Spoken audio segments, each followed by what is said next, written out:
Here's the real question. If millions of families are going into debt just to eat, what does that say about the true health of the U.S. economy? A new survey shows that about a quarter of Americans are using buy now, pay later apps like Klarna, Affirm, and Afterpay just to buy groceries. We are not talking about sneakers and vacations. We're talking about milk, eggs, and pasta on a payment plan. And that number is climbing fast, which means more and more people literally can't afford food up front anymore. Let's be honest, Wall Street might look fine, but Main Street is starving. Call me crazy, but I would love to live in a society where moms don't have to worry about feeding their children, where dads don't have to work 10 jobs to make sure that Eggos can go in the toaster in the morning. That would be my ideal society, but I know I'm a little crazy. The cost of living crisis. Welcome to America, where budgeting harder is the new religion. The cost of living in America is far too high. The Trump tariffs are adding thousands of dollars of additional expenses to everyday Americans. Right now, rents out of control. Right now, housing prices out of control. Right now, electricity bills skyrocketing. Right now, grocery costs out of control. Right now. And because of the Republican refusal to extend the Affordable Care Act tax credits, as Marjorie Taylor Greene herself has acknowledged, tens of millions of people are about to experience dramatically increased health insurance costs. How is that acceptable in the wealthiest country in the history of the world? It's not. Living in America is exhausting. You wake up tired, you go to work tired, you come home barely surviving, go to sleep, wake up, go to work, come home, and you're still fucking broke. Every single month, rent's due. Rent is through the roof. Groceries are double what they used to be just 2 years ago. You go to the gas pump to fill up your car, and it's like you paid another car note. Everything, and I mean everything, is up in price. But your paycheck, still the same. And once inflation gets done with it, it's probably even a little less. Yet somehow, they keep telling us, just budget a little bit more. Just work a little bit harder. Like, I'm sorry, how many jobs do I need now? 4? 5? 7? That's not living. That's barely surviving. Welcome to the United States of exhaustion, where you wake up tired, go to work tired, come home tired, and surprise, you're still broke. We're all just background characters in an economy that's permanently stuck on survival mode. Rent's up, gas is up, groceries are up, and the only thing that hasn't gone up is your paycheck and your hope. That's still flatlining. You ever notice how in America the price of existing feels like paying for an all-inclusive vacation to hell? Okay, if you are a single person or a couple and you pay rent, have a mortgage, pay car notes, and also pay for childcare, can y'all please stitch this video or comment below and tell me how y'all are doing in the year of 2025? Because I don't understand how y'all are doing this in the year of 2025. Like, what? Like, if y'all's mortgage or rent is $1,300, then your childcare, I've heard, is between like $900 to like $1,400. So mortgage $1,300, childcare probably like $1,200, and then car notes, I don't even know how much it would be like. And then like that's not even including groceries, gas, electricity, Wi-Fi, insurance, phone bill. What? Like trash. What else people have? Water, yard, HOA. Like, I'm trying to think. I mean, I don't even know. How are y'all doing this? Do y'all have parents that help y'all out? Do y'all put stuff on credit card? Is the government? What are we doing? How are y'all doing this? People don't notice that it's really stuff out here affecting the world until they actually experience it. So as y'all know, I'm a property manager, right? So while I'm just leaving court, and the saddest thing just happened today. So as y'all know, Trump has went out and canceled a lot of programs. One of those programs being the rapid rehousing program. With that program, they were actually helping people pay their rent. But unfortunately, he abruptly canceled that program along with several others that was helping people pay their rent. And when I say no lie, there was like 10 people in the courtroom today that was on that program and is being evicted. And not just anybody. Veterans, older people, about to be flat out on the street.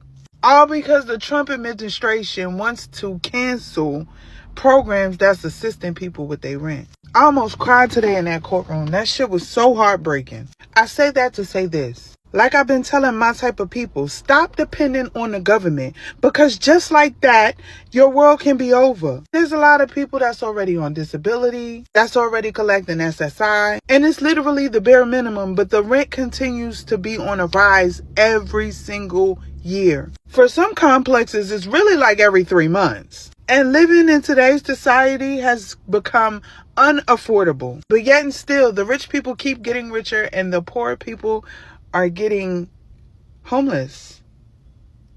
What do we do from here? Where do we go from here? How do we fix it? Like, I feel so helpless. Like, let's talk about the routine. Monday, work. Tuesday, work. Wednesday, wonder if you'll make rent. Thursday, calculate which bill you can accidentally forget to pay. Friday, cry into your $7 latte that you swore was self-care. Everything is a subscription now. Groceries, subscription. Gas, subscription. Apparently, even breathing might become a monthly plan at this rate. And we're told, just budget better. Like, okay, sure, let me just budget my way out of the fact that eggs are now the price of concert tickets. I've always worked multiple jobs. I've always had my full-time job and part-time or side hustle, something that I'm getting extra money with on the side. This is the first summer where I'm just doing one job, just my full-time 9 to 5, because I experienced extreme burnout last year. It's just so frustrating because I feel like every time I take 3 steps forward, I feel like I'm still trying to catch up because the cost of living is astronomical. It's insane. Right now, I value rest. I value taking care of myself. But also, like, I have saving goals and I have financial goals that I want to hit. So it's just like, damn, I feel like at the top of next year, I'm probably going to have to look for another part-time job. But I really don't want to. So it's just frustrating. Everyone's just overworked, underpaid, and I just hate it here. Threatening to allow SNAP benefits to run dry on November 1st in America, the month of Thanksgiving, a month that completely revolves around food, is one of the most evil things I have seen this administration do. And hear me when I say this. The list of evil things this administration has done and this political environment has done is long. CVS receipt length long, okay? Very long. But food insecurity, as is evil. There's enough billionaires in this world to solve poverty for the entire world. Not for a country, for the entire world.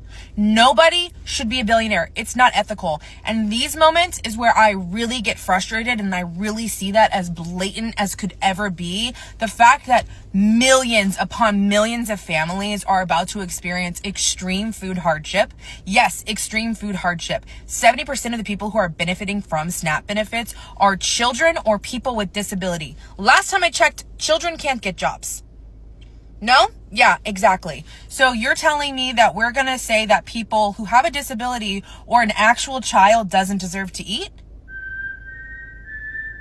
It's giving Hunger Games. It's really giving Hunger Games. And what makes matters absolutely the worst is the fact that at the same exact time, the White House is going through a $300 million renovation on a fucking ballroom.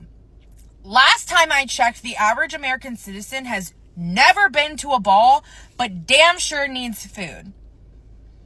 We are so cooked. If you don't know the overall economic impact that this is going to have, that money goes into our economy. Our economy already cooked. So cooked. We have been on the brink of a recession since 2021.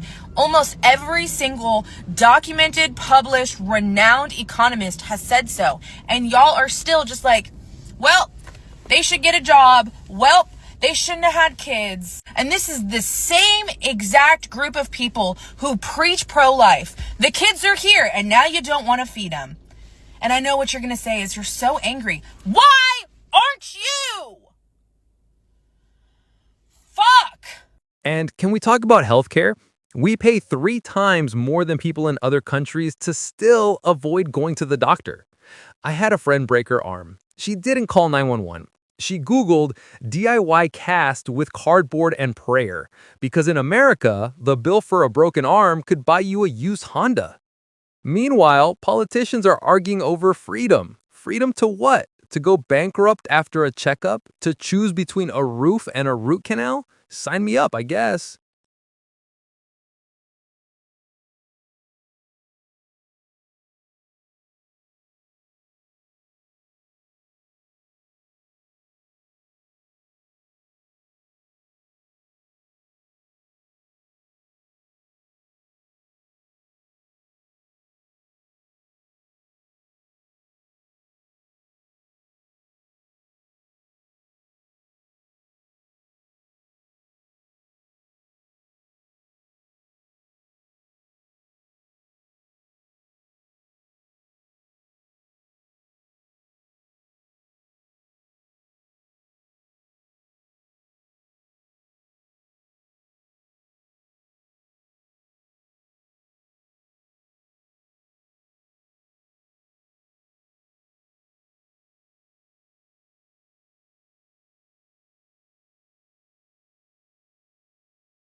I got a letter recently that my property taxes are going to go up $600 a year from now on.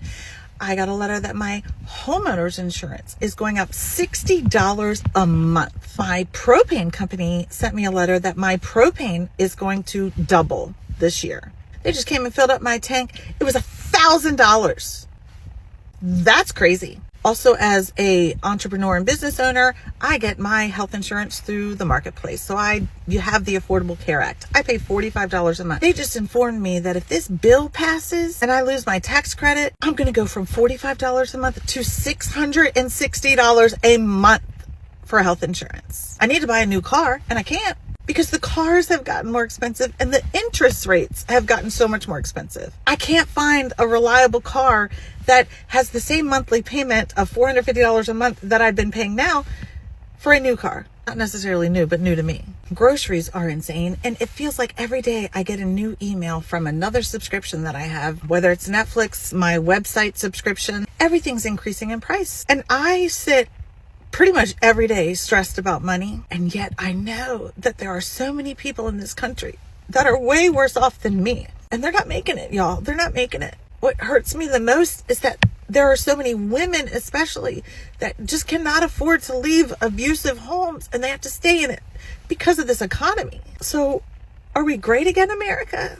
Like, is this what you voted for? Meanwhile, they all sit there in DC, not feeling any of these pressures, not doing anything about it, not giving a shit about the American people. I have been extremely poor and I have been extremely wealthy. And I know from firsthand experience that the wealthy people don't notice it. And most people are pretty self-absorbed and aren't thinking about other people anyway. So we got to talk about this more. We got to raise hell. We have to let DC know that this is not acceptable. Regardless of your party, we have got to help each other. Let's say you've got kids. Rent, $1,300. Childcare, another $1,200. Groceries, don't even look. And that's before gas, insurance, Wi-Fi, and your emotional support therapy snacks. Families are literally juggling bills like circus performers. Okay, this month we'll pay rent, skip the electric bill, and pretend dinner is just vibes. And the worst part, nobody's surprised anymore. We've normalized being broke like it's a personality trait. Like, yeah, I'm a Sagittarius rising and also financially drowning. Food insecurity in the wealthiest country on earth. SNAP benefits cut right before Thanksgiving because nothing says holiday spirit than forcing families to finance their mashed potatoes with Klarna. 70% of people on food assistance are children or people with disabilities. But sure, let's build a $300 million ballroom for politicians who haven't set foot in a grocery store since the Clinton administration. It's not giving democracy, it's giving the Hunger Games economic edition. May the odds be ever in your EBT balance. So I went to the grocery store today, and to understand my dynamic, I have a 50-50 custody, and we do week to week. So I have two teenage boys, or one soon to be a teenager, and I spent food only. I didn't buy any non-food items, and we eat fresh food. I don't buy a lot of boxed stuff, processed foods, a lot of fruit and yogurt and eggs, milk, healthy stuff. $350. $350. I don't even know if it'll last me the week. And I was just talking with my ex-wife, and I was like, what do you spend?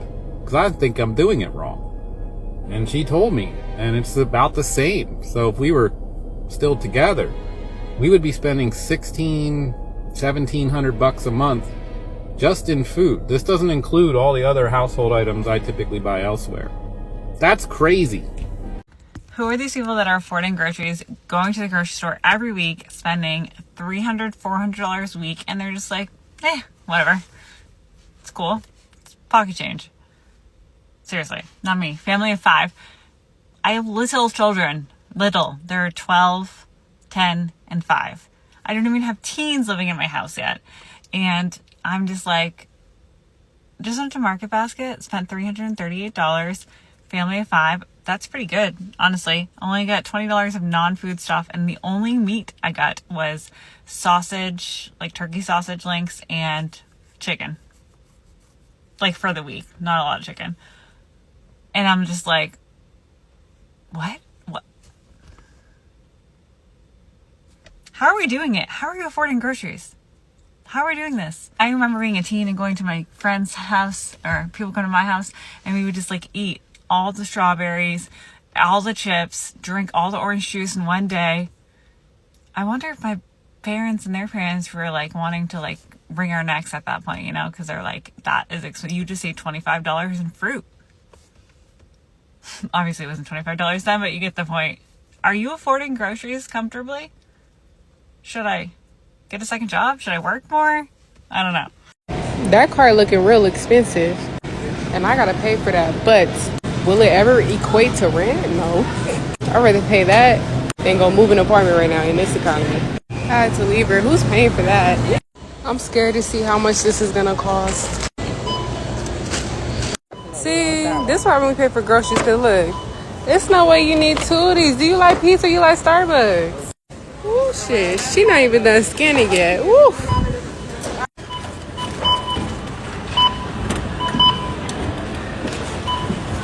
No. I want my $200 back. $200 is literally like, what is $200 though? Yeah, no, it was literally $300. Look at her, I got a new Louis Vuitton perfume. That's $300. But next time you're never getting $40 worth of coffee ever again. Who likes coffee that much? You know how much would that would have cost 2 years ago? $150? They keep saying this is the best country in the world. Best for who? Billionaires? Lobbyists? The guy who invented the $19 Happy Meal? I pay $1,600 a month to live in the back half of a garage. And I'm told that's freedom. Meanwhile, people in Sweden get a year off to bond with their baby. Here, you get a week and a congrats, see you Monday. Other countries have affordable healthcare, safe trains, and social safety nets. We have GoFundMe pages and motivational podcasts. Let's be real. Most people don't notice how bad it is until they're living it. Veterans, elderly folks, parents, they're being evicted because programs meant to help them were slashed overnight. And the government's solution? Thoughts and prayers. At this point, it's not even a political issue, it's a survival issue. The rich are getting richer, the poor are getting homeless, and everyone in the middle is just holding their breath waiting for rent day. So yeah, I'm angry. You should be too. Because if a country can afford billion-dollar wars and ballrooms, but not breakfast for kids, maybe the real crisis isn't inflation. Maybe it's our priorities. Because America doesn't have a cost of living problem. It has a cost of pretending this is